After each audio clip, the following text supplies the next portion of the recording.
Автомобиль ГАЗ-3307, автозак 1 единицу.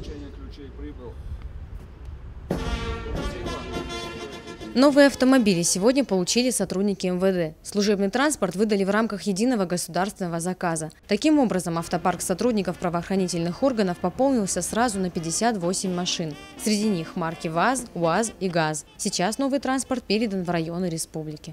Эти транспортные средства в основном были распределены участковым. В течение этого года, это у нас не первая акция, мы 118 транспортных средств уже выдали. Машины были отечественного производства: Лада Гранта, Лада Приора, автомашины УАЗ и Газель. Гособоронзаказ для России – своего рода нововведение, которое еще не показало своей эффективности. Основная цель – обеспечить весь технологический цикл военной техники от проектирования и обслуживания до утилизации. Однако и здесь есть пробелы. Программа очень новая.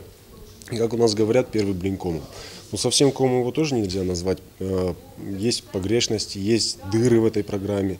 То есть, по данным генпрокурора Российской Федерации Чайки, он отметил то, что в этом году уже 800 человек было привлечено к уголовной ответственности по этому вопросу. В нашем регионе при первичном анализе этого вопроса, конкретно по гособоронзаказу, ошибок не выявлено. В прошлом году Владимир Путин поручил генпрокурору Юрию Чайке взять под особый контроль ситуацию в ОВК и выполнении гособоронзаказа. Надзорное ведомство проверило более 100 предприятий. И Юрий Чайка отметил, что с начала этого года уже выявлены более 7 тысяч нарушений закона. 800 человек привлечены к дисциплинарной ответственности. В Северной Осетии пока фактов нарушения гособоронзаказа не выявлено. Залина Губурова, Михаил Безуглов, Осетия ТВ.